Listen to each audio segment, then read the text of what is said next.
What's up, KPNation? It's your girl TheRealKreShai, and I'm back with another. This is more like it's a vlog, but it's not a vlog. It's more like we finna talk for a second. So, a lot of people have been asking me. I have to come outside because y'all, my girlfriend been sick for 2 days, so we've been in the house for 2 days, so that's why my video is all over the place, okay?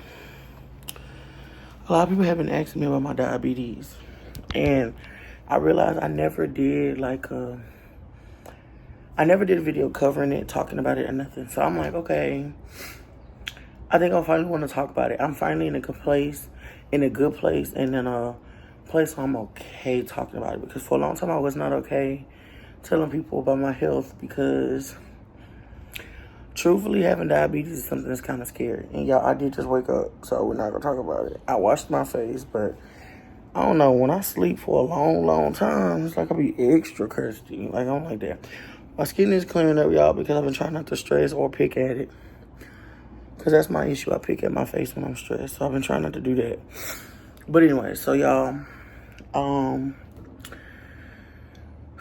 this will be my first video really opening up and like describing the things that I went through when I found out I was diabetic and how traumatic it was and how scary it was for me and just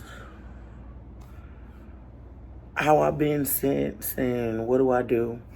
So the first thing I'm gonna do is let's tell y'all how I found out I was diabetic, okay? So it was like 2019. No. I'm sorry. I was 19, okay? I was 19. Hold on. So I was 19 and I'm 30 now. So that was about 11 years ago. So that was like 2013, 20. It was one of them. So, okay. I've been out of school for 12 years, so I think that was like 2013 going into 2014. But yeah, so I had an apartment with my ex of 9 years, okay? And this is my very first apartment. And we was doing good. We had been living there for a minute. It was pretty good. It was chill, whatever. And I just remember one day I was sick. I didn't feel good. And I was sick for a few days. Like, it just was not getting better. And it was like everything on my body felt like it was collapsing. Like, and before that, I had been dieting. So I don't know if I sent my body into shock, but I was dieting. And I put myself on this really strict diet. And I was doing good on the diet. But then one day I woke up respiratory. Like, I couldn't breathe. I couldn't stay awake. It was like no matter what I did, I was so tired. I was dehydrated. I was peeing every 5 seconds. I just remember, like, literally my whole body was hurting. And then one day woke up and I had, like, a really bad bacteria infection down there. And I was trying to figure out, like, what's going on. So I'm at my mom's house, and I remember I would go to my mom's house every now and then. I remember one day I went to my mom's house, and a diabetes commercial came up. And it literally had every symptom I just said. Oh, peeing a lot. Oh, dry mouth. Oh, it got to the point where I was waking up in the middle of the night to drink. I had a gallon of water that I started buying to keep on side of my bed that was like half frozen, so I could wake up in the middle of the night and drink it straight out the thing. That's how dehydrated I was. So kept telling my mom, like, I think I got diabetes. And she was like, my mama tell me all the time I love to diagnose myself, but I'm like, Mama, I really think I got diabetes. Like, I have every symptom on that commercial. Something's not right here. So time go by, whatever, you know, I'm okay. But, y'all, that week that I was sick, so I'm like, one day I'm like really sick, like really sick. So I tell my girlfriend, like, take me to the hospital. So we go to the hospital. We drive all the way to the hospital in, like, Pearland. I was living off Beach Nut. If you're from Houston, you'll know where I was at, okay? But I wanted to go to one in Pearland because it was in between my house and my mama's house. And that's the only one I had really been going to before. And I already knew how to operate. I knew how long it was going to take. I was like, it's going to be a quick visit, so let's go there. We get there, y'all. Don't people start running tests on me? Don't people start checking everything? I would never forget, like, the nurse saying, can you call your mom? And I'm like, call my mom for what? She was like, we need to tell your mom how severe this is because we're not letting you leave. And I'm like, what do you mean you're not letting me leave? The lady gonna tell me straight up that my sugar was an 800. And I'm like, okay, so what's normal? She was like 80 to 120. Y'all, I just remember started crying immediately. My girlfriend at the time started crying. She on the phone with my mama. My mama crying. I just remember feeling like in that moment I was gonna die. Like, that's how I felt. I'm like, what do you mean? Like, my shit is 700 above the normal. So, after that, you know, my mom, my stepdad, they come to the hospital. And I'm just sitting there like, and I'm starting to get sleepy. And the doctor's like, no, she can't go to sleep. Keep her up, keep her up, keep her up. If I go to sleep, I can go into a diabetic coma because my sugar's really high. Thank God I got here at the time I got here because I could have basically went to sleep in my apartment and I woke up. Like, that's what they was telling me. And I'm like, bro, what? Like, you telling me I would have just randomly went to a coma? What? So I'm confused because I'm like, bro, I really started working on my health. And all of a sudden it was like I shocked myself. And now here we are. So those people tell me that I can't leave the hospital. They about to admit me. Y'all, it went from being 3 days of me being sick to almost 2 weeks of me being in the hospital. And the whole time, I'm sitting in the ER just like scared. Like, bro, I'm finna die. These people finna make me change my whole life overnight. And I have no clue if I'm strong enough for this or how to do it or whatever. It was a lot. So, I had family members that were diabetic. And I knew that they took insulin and all of this. And I'm like, bro, I don't want to take insulin. I don't want to do this. I don't want to do that. But I really had no choice. Y'all, my life basically changed that moment because everything I ate, everything in my fridge, everything that I had near me, or my habits, all of that basically had to drastically change if I wanted to continue to live, literally. And I was bigger then. I actually have lost a lot of weight because I'm actually way smaller than I used to be. Sad to say. So, I just remember going to I did doze off at some point. I was in and out. I just remember the ambulance came and got me, and they transported me to the hospital. And I remember my mom, my stepdad, and everybody, my granny. It's like 3, 4 in the morning. Everybody's up going to the hospital. And I just remember being half asleep, pulling up to the hospital, getting to the ER room, laying on the stretcher, and them telling them where to take me. And then I passed out again. And then I woke up when I was getting put in my bed and meeting my nurses, right? And, y'all, it was scary because I'm like, I had to be in the ambulance by myself because my girlfriend had drove me to the hospital, so she had to drive the car. It was just a lot. My mom and them was like, we finna go home and to get the stuff. Everybody was basically going home to get stuff to come back to the hospital to be prepared to be with me. But it was just scary because I'm like, I've never went through this before. Like, I've never went through this before. I don't know what to do in this situation. And all I know is that I've seen a lot of movies, and most times it don't end well. So I was really petrified, y'all. I was petrified. And then finally get to the hospital. I finally get to, like, open my eyes a little bit. I open my eyes, and my whole family's just sitting in the ER, and everybody's, like, eyes are red. So I know that y'all been crying. I know y'all been... And I'm just sitting here, like, am I dying? Like, am I going to make it out of here? Like, let me know. Because, y'all, I was young. Like, I really didn't know half of the stuff I know now, so I was really scared. Like, really scared. So I spent a week and a half in the hospital. And honestly, the first couple of days, I don't remember nothing because everything was hazy. It was like I would sleep, and then I would wake up. Sleep, wake up when the nurses was touching me or trying to give me shots. Y'all, they had me so doped up. It was like my body couldn't even adjust to it. It was like I was taking insulin 3 times a day. I was taking metformin a couple times a day. I was to the point where, y'all, I was taking over 2,000 milligrams or whatever of pills a day. I was getting doped up. I had like 3,000 whatever of medicine in my system a day. And I could not stay awake. And one memory that I have that's very, very, very vivid is I remember the day that I was in the hospital. Me and my dad didn't have a great relationship. And I remember opening my eyes, and it was blurry. It was blurry because I basically had been in and out of sleep the whole time. And I just remember opening my eyes and seeing somebody and standing there in all yellow. And I opened my eyes clearly, and it was my dad. And my dad was just standing there in all yellow with his wife at the time. And honestly,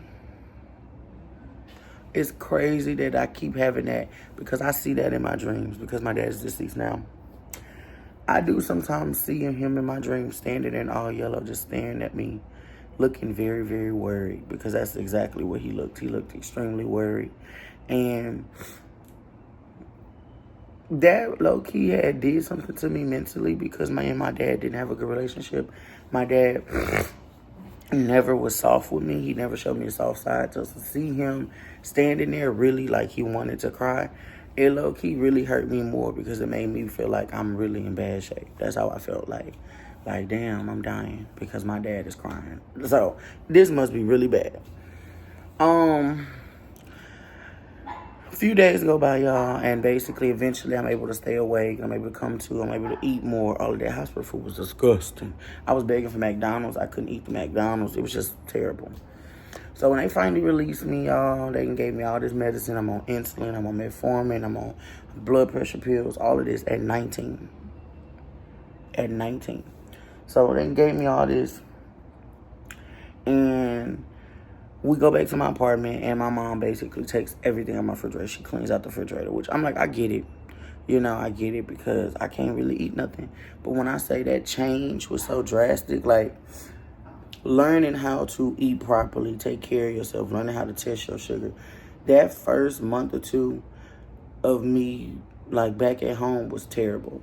I felt bad because my ex would have to, like, keep a log of every time I took my medicine and then help me feed me breakfast at 6 in the morning. Like, it was like I was on the schedule. And so it was like she was making me breakfast before she would go to work. And then sometimes she'd come back on her lunch break and make me lunch. It was just different because I was to the point that the medicine was literally putting me to sleep. So it was like I would literally take my medicine, eat, pass out. And this was my existence for like a month. So it was like I literally felt like I was no good. I couldn't do nothing. So that was very stressful on me because I'm a very hands-on person. So I couldn't work. I had to take a break from school. I was in college at the time. It was a lot. It was bad. It was more emotional because I basically sat around every day feeling like I was gonna die. And then it was one of those things like I'm adjusting to the fact that now I gotta take medicine for the rest of my life. Like it was a lot. I did learn how to cook more while I was home because I basically sat at home every day with nothing to do. So eventually, when I got to the point where I was able to, like, take my medicine and not pass out, then I would watch Cooking at Work, and I started cooking, and then I started getting cool with some people in apartments, stuff like that. And that's kind of how I started the cooking for people thing because that was all I could do. Every time I would try to get a job, it was like my body just would not allow it physically because of the medicine. It was like I'll take my medicine, then I'll go to work, and it was like one thing I would do would make me so tired. So my girlfriend at the time was like a manager, so I just didn't work. And y'all, truthfully, that's one of the main reasons why I have not worked in over 10 years. I've had jobs here and there. Once I'll be okay, but the real reason I don't work is because I feel like my body just don't allow it. Like God made me, I had to be an entrepreneur. That's what He set up for me. That's really how I feel. But y'all, the hardest part was changing my eating habits, changing everything. It was like that was the most stressful part of my life because it was like everything I did affected my health. So it was like if I got stressed out, it affected my health. If I got sick, my health. If I got cut, because you have diabetes, sometimes depending on how bad your diabetes are, it take a long time for your wounds to heal. That's another way to know that something ain't right. Y'all, I had got a cut on my foot, and why did that cut take 2 months to heal? 2 months, and I just remember walking around like, bruh, that's why today I know I'm in a way better place because my body's back being normal. But I do have days like when my sugar get high, I will be exhausted. I will be really, really tired. I will just want to sit down and do nothing. Like it varies, it varies. So I just remember changing my eating habits. I remember trying to walk more, trying to work out more. I just remember like crying a lot. A lot. And it was mainly because I'm like, y'all, this is an adjustment that I'm not ready to take. Like, it wasn't about food and not being able to eat what I want, because truthfully now I do eat what I want. But I am very, very active now. Like, I wasn't as active then as I am now. So that's why it works. It balances. But the hardest part for me was just like, truthfully, the hardest part for me was being 19 and having something drastic happen in my life so young, because it was like, bro, now I'm going to always have to be the person that has to watch what they eat, or I'm going to always have to be the person that has to have health issues in the group. It was a lot of things that mattered. Like, we would go on trips, and now I got to make sure I pack my medicine. That wasn't something that was familiar for me. So it was one time I went out of town for 3-4 days and forgot to pack my medicine, just didn't pack it. And by the third day of the trip, I felt miserable. I felt terrible. It was like I was so sick. So I had to really change my life, change my eating habits, change me as a person, and change my mindset. Because as long as I was in the mindset of, you're going to die, I basically was killing myself. Anything I did, it's like it wasn't working. So I had to get out of that mindset. And truthfully, that was 11 years ago, and I still have days where I still feel like, bro, I hate taking medicine every day. Because at one point, I had did really, really good. They took me off insulin. I was only on insulin for like 6 months. So I did recover pretty quickly. Most people be on insulin for years. They took me off of insulin, lowered my dosage, and I was very, very controlled. Then it got to the point where one of my doctors told me, well, now this is what I'm saying. And the bad part was that I changed doctors so much, so each doctor would tell me something different. One doctor told me I didn't have to take my medicine no more. So I stopped taking it. And I wasn't taking my medicine for a couple years, right? I was doing really, really good. What I feel caused me to take my medicine again, because now I am back on my medicine. And I found out this year that I had to basically get back on my medicine or whatever. My last relationship was really bad. Really bad. And it affected me mentally. And I feel like at one point, I stopped taking care of myself. I stopped doing what I was supposed to do for myself. I stopped caring about crochet. I stopped putting crochet first. We ate out a lot because I didn't cook as much as I do now. We didn't take care of home properly, and a lot of it had to do with the things that I was going through in that miserable relationship. I just started neglecting myself. I ate out every day. I just wasn't doing the things that I had been doing for the past few years to keep myself off medicine, and now I'm back on medicine. So now, in a way, I am basically doing this all over again, but I'm not against it. I'm actually okay with, like, telling the world what's going on. I'm not against it. It's just, it sucks because it's something I'm still dealing with mentally, and I have to sit around and be like, KreShai, this is your fault. So now everything I did to get myself off of medicine, I'm doing it again. And I will say right now I'm doing pretty good. But the difference is I have a new doctor, and I've had to adjust. And every time I get a new doctor, they tell me different things. So I'm adjusting. I'm trying to basically find my medium, figure out what makes me feel healthy, what makes me feel good, what don't make me feel good, and stuff like that. So I think I covered everything. I'm not sure. If y'all have any questions, concerns, all that, feel free to DM me or just comment down below. And of course, y'all know I answer everything y'all say. In the meantime, be sure you like, comment, share, and subscribe. Tell a friend, tell a friend, tell their granddaddy that we on the road to recovery. And